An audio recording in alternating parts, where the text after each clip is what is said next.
El día de Año Nuevo, 3 observatorios distintos señalaron casi simultáneamente una perturbación en los movimientos del planeta Neptuno, el más lejano de los que giran en torno del Sol.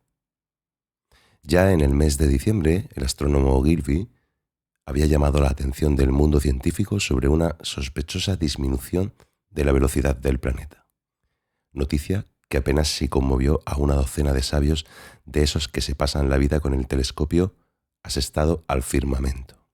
Y es natural que así fuese, por cuanto a buena parte de los habitantes de la Tierra no les interesa gran cosa lo que ocurre en un planeta cuya existencia les es poco menos que desconocida. Las gentes se preocuparon aún menos de las nuevas observaciones de Ogilvy respecto a la aparición de un cuerpo celeste, animado y lejanísimo, que había podido descubrir el referido astrónomo poco tiempo después de comprobarse la disminución de velocidad del planeta Neptuno. Los astrónomos dieron desde luego al asunto la importancia que merecía, aumentando su intranquilidad cuando advirtieron que la masa recientemente descubierta aumentaba cada día más de dimensiones, que se hacía más brillante, que sus movimientos eran por completo diferentes de la revolución normal de los planetas y que la desviación de Neptuno y de su satélite adquiría proporciones sin precedentes. Sin tener cierto grado de cultura científica, no puede uno darse exacta idea del enorme aislamiento del sistema solar. El Sol, con sus planetas, planetoides y cometas, flota en un vacío inmenso que la imaginación concibe difícilmente.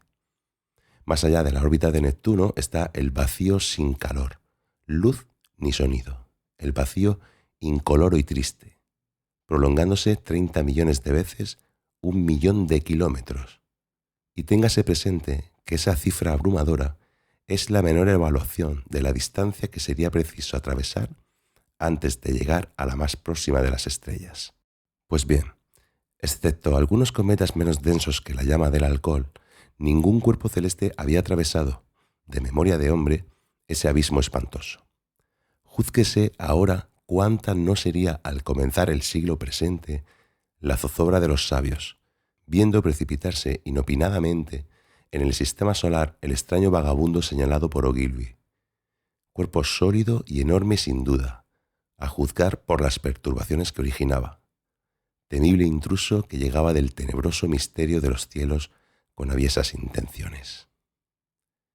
El día 2 de enero, todos los telescopios de algún fuste pudieron ver al desconocido viajero sideral cerca de Régulo, en la constelación del León. Su aspecto era el de un punto de diámetro apenas sensible. En pocas horas fue divisado con la ayuda de simples gemelos. Aquellas personas amigas de leer periódicos en ambos hemisferios pudieron enterarse el día 3 de que, en realidad, tenía inmensa importancia la insólita aparición celeste. Un diario de Londres tituló la noticia «Una colisión de planetas» y publicó la opinión de Duchenne, según la cual este recién aparecido planeta chocaría probablemente con Neptuno. Los escritores profesionales trataron el asunto con la extensión merecida. Los cronistas y gacetilleros se encargaron luego de familiarizar a los más legos en materias astronómicas con las ideas vertidas por los sabios. La tinta de imprenta corrió a mares, y 24 horas después la mayor parte de las grandes capitales del mundo se hallaba en la expectativa, aunque vaga desagradable, de un inminente fenómeno astronómico. Durante la noche del 5 de enero, millones de ojos se fijaban en el cielo, para no ver otra cosa que las antiguas y familiares estrellas, tan brillantes y tranquilas como siempre lo habían estado. El astro apareció en el cielo de Londres un poco antes, en esos momentos en que Pollux desaparece y las estrellas comienzan a palidecer. Fue aquella una aurora tristísima de invierno londinense, aurora fría, sin arreboles, silenciosa, de luz malsana que luchaba desventajosamente con los mecheros de gas y los grandes focos eléctricos de los muelles del Támesis. Los soñolientos policemen distinguieron la estrella. Las gentes de los mercados, a pesar de no impresionarles extraordinariamente las cosas de allá arriba, Se pararon y permanecieron buen trecho mirando al astro. Los obreros, camino de la obra, los repartidores de leche, los cocheros de los furgones de correos, los trasnochadores que regresaban a sus casas fatigados y pálidos, los vagabundos sin hogar, los centinelas en sus garitas, el labrador en la campiña, los cazadores furtivos, los vigías marinos, todo el mundo, en fin, que vive de noche, pudo admirar la hermosa estrella que acababa de aparecer en el occidente. La estrella era, sin duda, la más brillante del cielo, mucho más refulgente que la admirable estrella del sur. Una hora después de salir el sol, aún seguía despidiendo el maravilloso astro blanquísima luz. Aquello fue considerado por el vulgo como anuncio de calamidades sin cuento. Los astrónomos, cada vez más preocupados, no abandonaban sus observaciones. En estos se trocó pronto la primera sobreexcitación en verdadero terror, al advertir que los dos lejanos astros, en su vertiginosa carrera, parecían perseguirse, requiriéndose los aparatos fotográficos, los espectroscopios, todos los instrumentos necesarios para estudiar el nuevo y sorprendente fenómeno de la destrucción de un mundo. Porque era un mundo, un planeta hermano del nuestro, mucho mayor que la Tierra, ciertamente, el que de modo tan repentino se lanzaba hacia la muerte. Neptuno debía haber sido herido de lleno por el astro extraño llegado de las profundidades del espacio, y a consecuencia del choque, sus dos globos sólidos se habían convertido en una inmensa masa incandescente. El día 6, 2 horas antes del alba, la estrella blanca y pálida describió su órbita en el cielo y desapareció por el oeste. Los más maravillados eran los marinos, esos habituales contempladores de las estrellas a quienes no habían llegado aún las recientes observaciones de los sabios.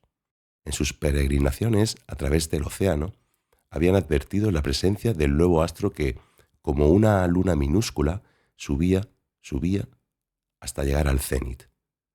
Pasaba por encima de sus cabezas e iba, por último, a hundirse en el mar por el oeste con las últimas sombras de la noche. Cuando la estrella hizo su aparición en la noche del 7, multitudes ansiosas espiaban su llegada en las pendientes de las colinas, en las llanuras, en los tejados de los edificios. El astro surgía precedido de un resplandor blanco parecido al brillo de un incendio.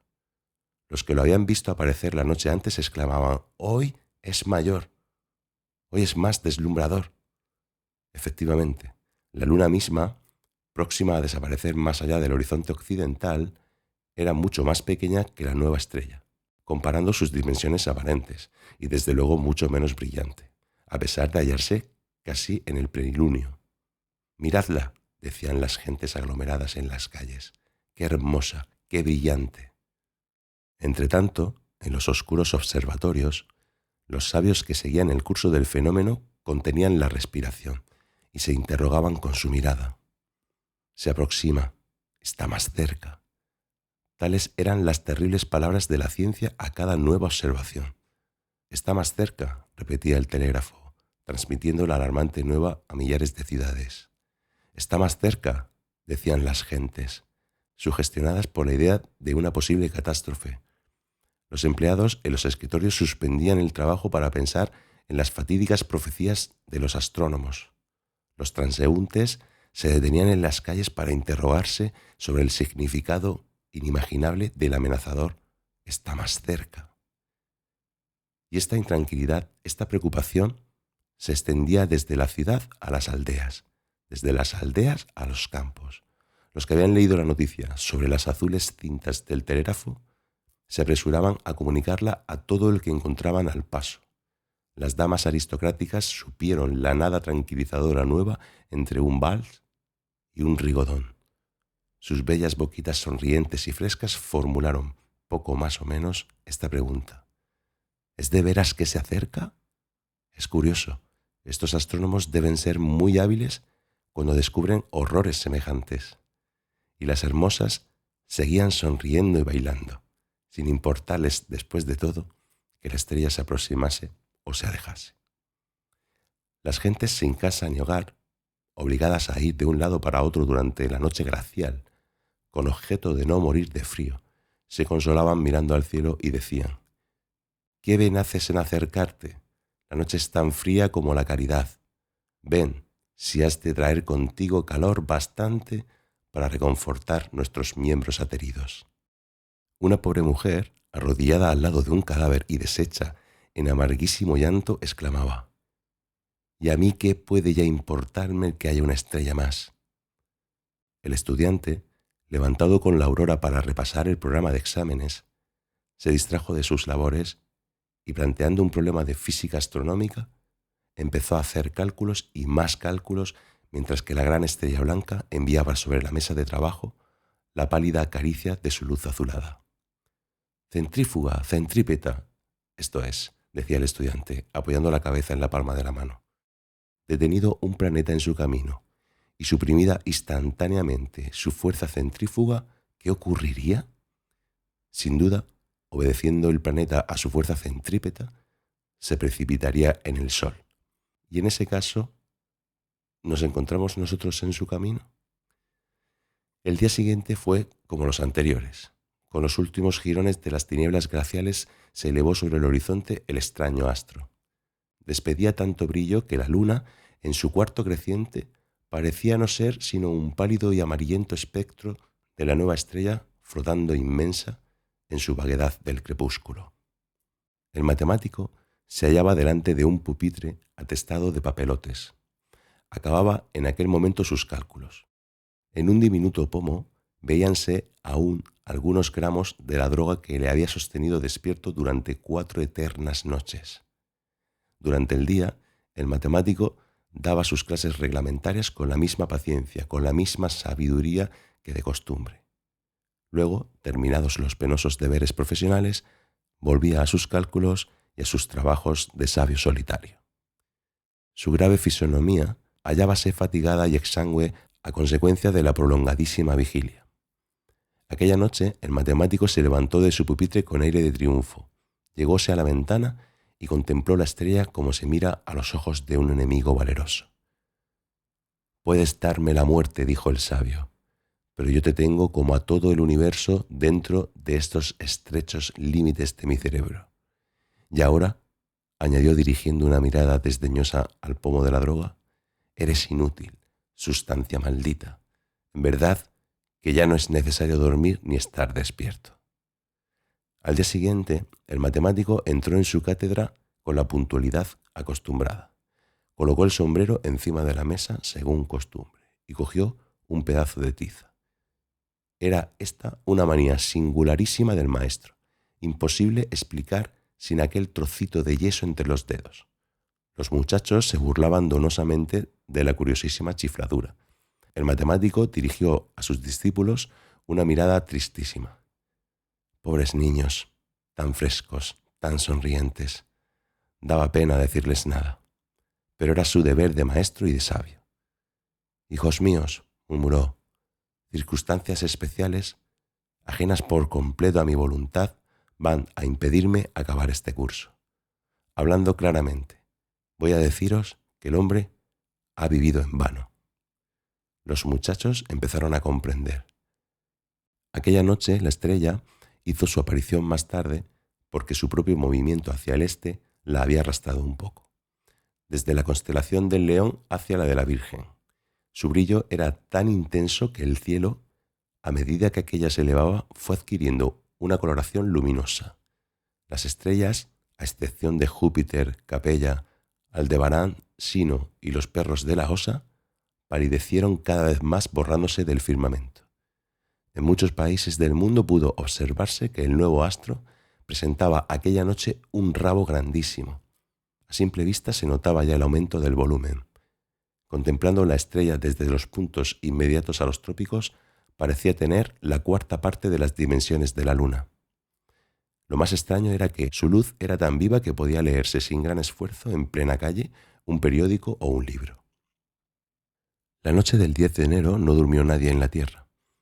De las campiñas como de las grandes ciudades subía un sordo murmullo semejante al zumbido de una colmena. El lento tañir de millares de campanas recordaba al hombre en toda la cristiandad que había llegado el momento de pedir a Dios misericordia. Ajena a estas angustias humanas, la estrella blanca y pálida seguía inmutable su carrera desesperada a través del espacio, inundando de claridad terrorífica este pobre mundo sublunar. Los mares que rodean a los países civilizados eran surcados por enjambres de barcos, llevando a bordo centenares de pasajeros. Los barcos huían hacia el norte, porque el aviso del matemático famoso había sido ya telegrafiado a todo el mundo y traducido a todos los idiomas.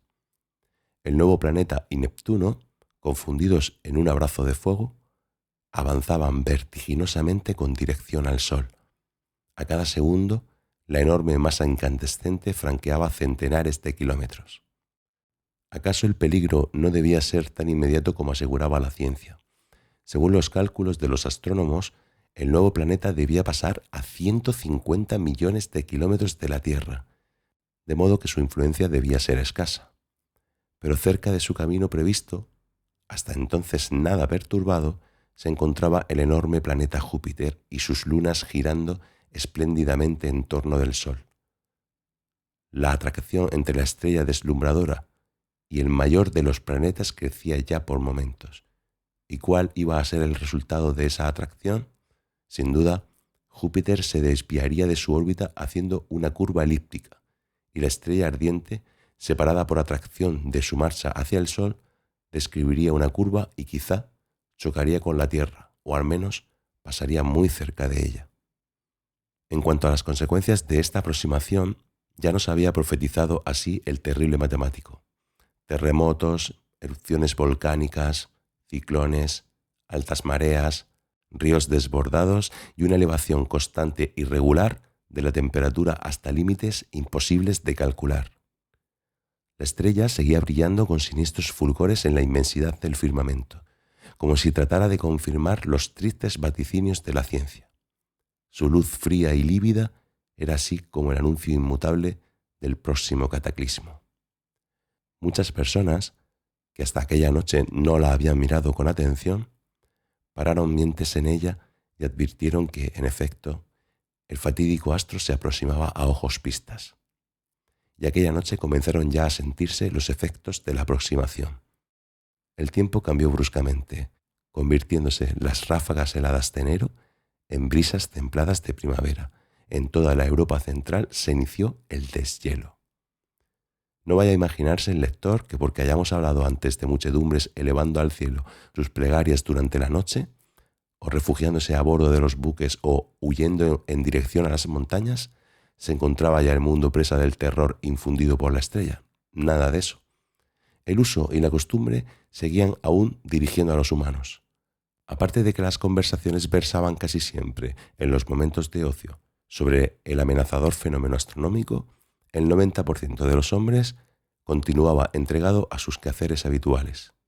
Las tiendas y almacenes abrían y cerraban sus puertas a sus horas de costumbre. Los médicos y las empresas funerarias proseguían su productiva industria. Los obreros concurrían a las fábricas. Los soldados hacían el ejército. Los sabios estudiaban. Los enamorados se buscaban. Los ladrones realizaban sus fechorías. Los políticos redactaban sus programas de gobierno. Las rotativas de los grandes diarios funcionaban con febril actividad. Más de un párroco se negó obstinadamente a abrir las puertas de la casa de Dios a las gentes atemorizadas, afirmando que el pánico de aquellos insensatos era absurdo e impío. Los periódicos recordaban que en el año 1000 los pueblos habían sentido algo parecido, creyendo próximo el fin del mundo.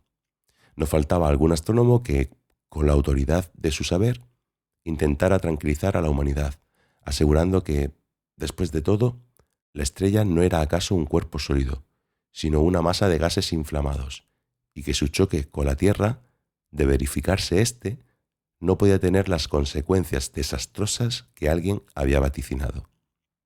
Aquella noche, precisamente según los avisos del observatorio de Greenwich, la estrella iba a encontrarse en el punto más próximo a Júpiter. Los habitantes de la Tierra sabían desde aquel momento el giro que debían tomar las cosas. Los cálculos y profecías del gran matemático eran calificados por muchos escépticos de hábil y laborioso reclamo. Por último, el buen sentido, algo acalorado por las discusiones, evidenció sus convicciones inalterables yéndose a acostar. Y esto no ocurrió solo en los países civilizados, también en las regiones del planeta donde domina la barbarie. Las multitudes, cansadas de mirar al cielo, se entregaron al descanso, o se diseminaron por las selvas para entregarse a la caza o a las dulzuras del amor. Al comenzar la noche del día inmediato, los europeos que seguían con interés el fenómeno vieron elevarse la estrella una hora más tarde que de costumbre, sin que aparentemente hubiera aumentado el tamaño. Huelga decir que los vaticinios fúnebres del gran matemático empezaron a servir de tema jocoso. Nadie tomaba ya la cosa en serio. Esta agradable incredulidad duró poco. La verdad era que la estrella crecía de nuevo, que crecía de hora en hora con una terrible persistencia, que cada minuto que pasaba eran más brillantes sus rayos, más inquietante su aspecto.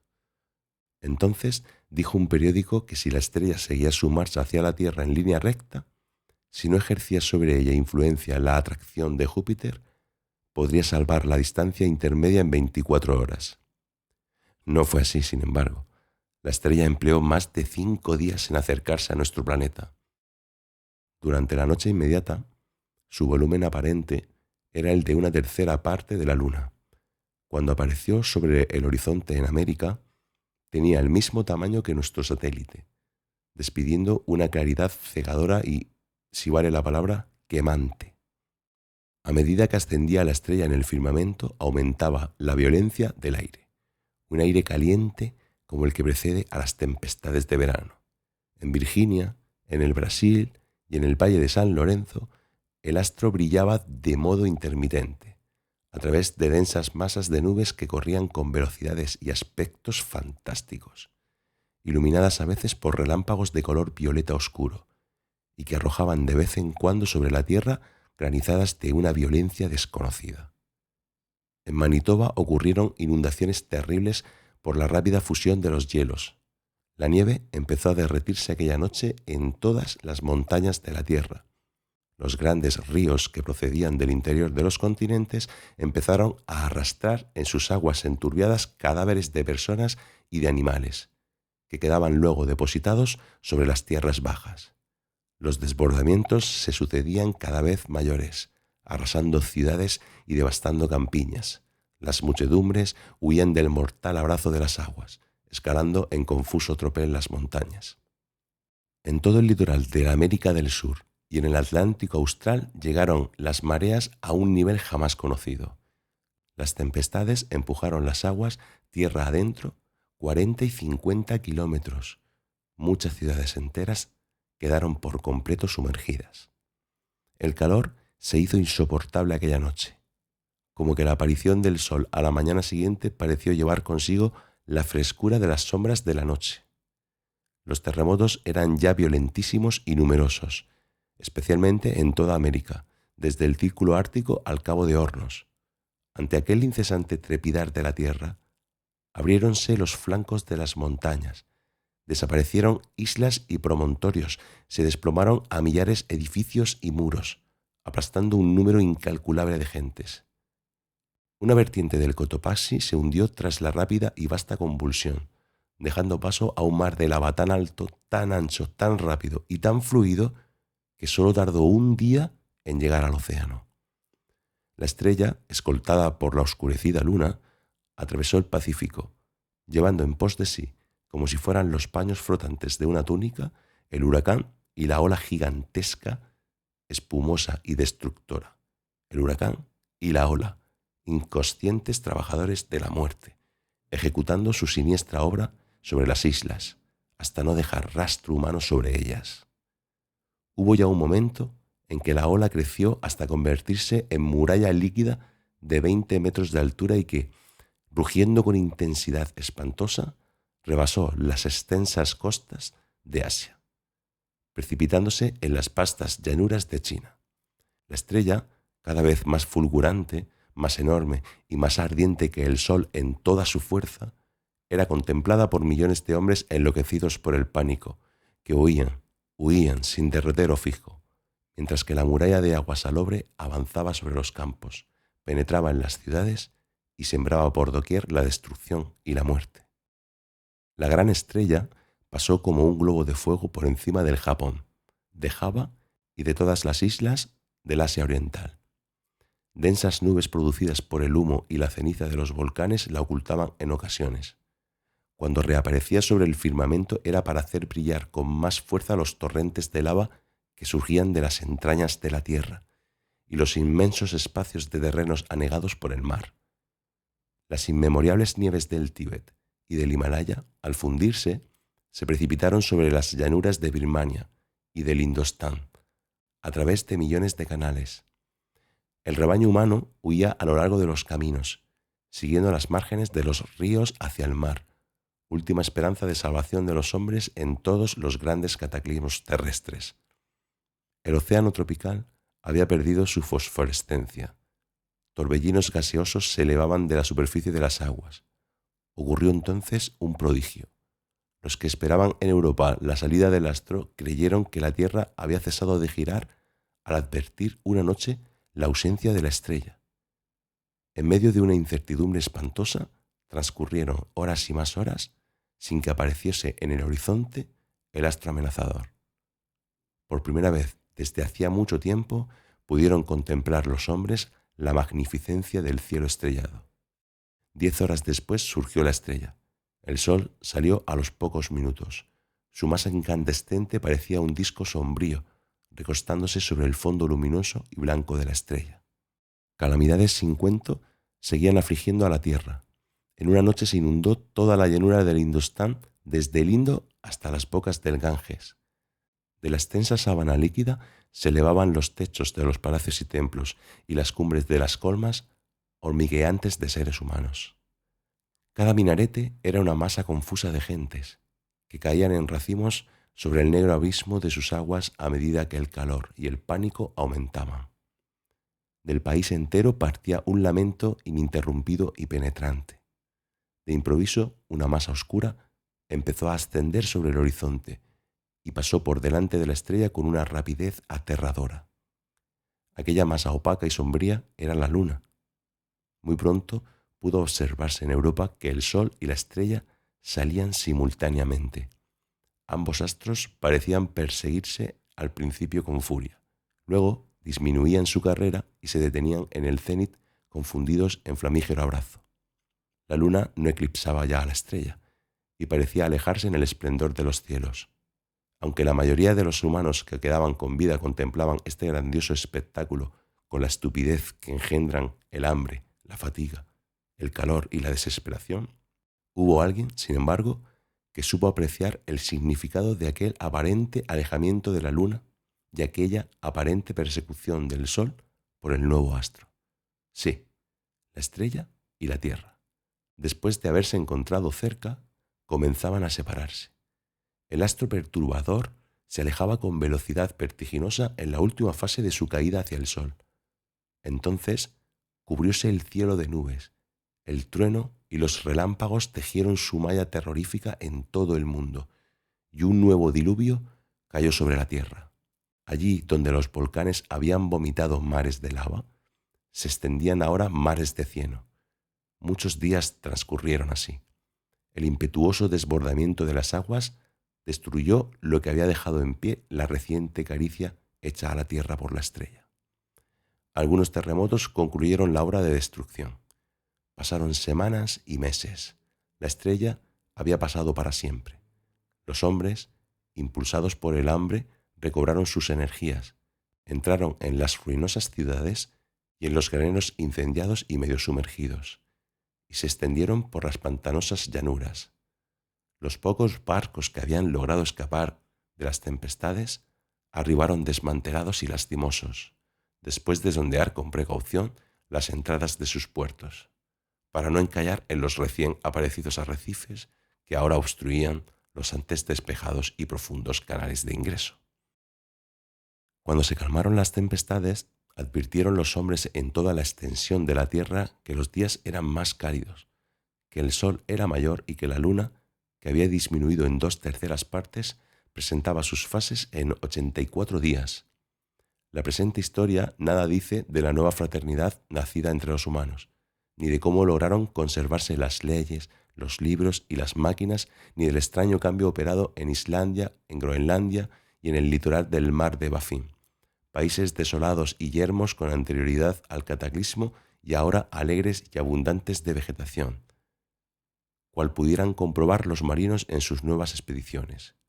Tampoco dice nada la presente historia acerca de un fenómeno curioso determinado por la catástrofe, y que consistía en haberse trasladado toda la actividad humana hacia el norte y el sur de la Tierra, abandonando por inhospitalarias y abrasadas aquellas regiones que antes del cataclismo fueron su residencia habitual. Nuestro papel de historiadores se limita a esto, a dar cuenta de la aparición y desaparición de la terrible estrella. Los astrónomos de Marte, porque es cosa averiguada que en Marte existen astrónomos, si bien difieren en su conformación física de sus colegas terrestres, siguieron con especial interés el admirable fenómeno y consignaron así, según parece, sus observaciones. Teniendo en cuenta la masa y la temperatura del proyectil lanzado a través de nuestro sistema solar, es para causar sorpresa el poco daño que ha sufrido la Tierra, no obstante de haberse encontrado a tan escasa distancia del vejero sideral. Puede observarse, en efecto, que siguen inalterables todas las antiguas demarcaciones de continentes y las masas oscuras de los mares. La única diferencia perceptible es una disminución de las grandes manchas blancas que en un tiempo circundaban los polos y que, según todas las probabilidades, eran agua congelada. Estas palabras de los sabios marcianos demuestran sencillamente cuán poca cosa puede parecer la mayor de las catástrofes humanas, contemplada a una distancia de algunos millones de kilómetros.